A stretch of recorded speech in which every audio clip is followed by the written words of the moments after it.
Native American actors walk off set of Adam Sandler's new movie. Now, this was, of course, produced by Happy Madison, right? And this is for Netflix. Now, it was a dozen Native American actors, and they decided to walk off set because they're protesting because of the cultural insensitivities that they perceived on set that day, okay? Now, this was a spoof movie for The Magnificent Seven. Of course, this movie is, like I said, it's called The Ridiculous Six, and later they used that title to kind of justify their behavior. We'll talk about that. So one of the actors spoke out, okay? This actor's name is Lauren Anthony, and Lauren Anthony said that the wardrobe was totally not Apache.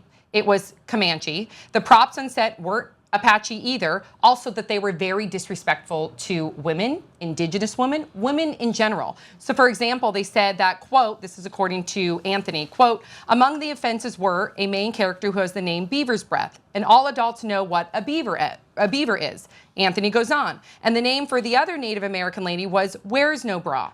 And then Anthony also says, quote, black eyes with bronzer were the ones portraying Native Americans. Now they did hire Adam Sandler and the production did hire a cultural advisor, but the cultural advisor would go talk to the directors and say, this isn't jiving right. This is not a representation of our culture. And they dismissed it, saying that it would be too expensive, according to Anthony, to rewrite the scripts. And then one of the directors said to the actors and the cultural advisor, quote, if you don't like it, you can leave. So that's exactly what they did. Thoughts, 5 words or less. Yet another crappy Madison production. Woo! How could you do this? More like 51st hates. So I'm so happy that you and your 5 words did some satirical comedy, because I think with this, it's not necessarily racist. And some people can perceive that too. It's more the fact that this is really lazy comedy that worked for him in the 90s, doesn't work so much that we've become more evolved nowadays. And also, I don't even know if it was ever this, like, it's gotten progressively worse. Yes. So it's easy, it's easy to get lazy. And it's easy to hire a cultural advisor. But the thing is, when you're hiring that cultural advisor, what's your motivation? The cultural advisor, your motivation should be so that you don't, your satire is secure and solid.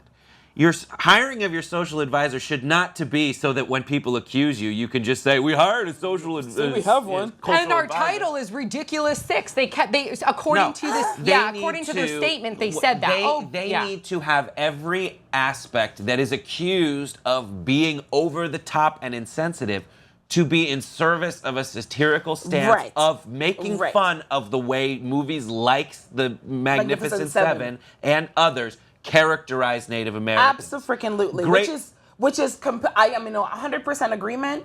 And it's where some of the choices, like maybe black people in bronzer, because it used to be where, you know, if you want to have somebody play Asian, you just get a Caucasian actor and put slants on their eyes, and you're like, oh, that's an Asian. And you're like, oh my God, this is, you know. It's uncomfortable now. We cringe. Because we know better now, and we're actively doing something about it. We can appreciate comedy when it is satirical, and if you're going to attempt to, I guess, make a joke with race or sometimes even with sexual orientation or anything that's discriminatory nowadays in the mindset as a whole, if you don't hit it out of the park, man, if you don't really work out that joke and if you're lazy with it, we will call you on it.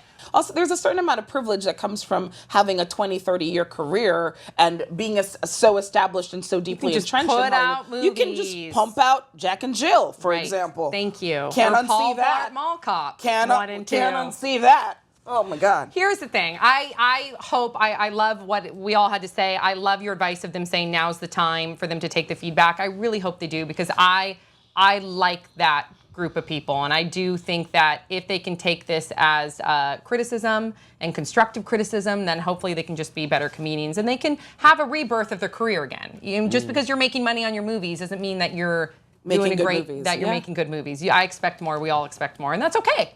And that's okay. Okay, so please, you guys, keep the conversation going. Don't forget to follow us on Instagram at The Real Pop Trigger. We'll see you guys all next time.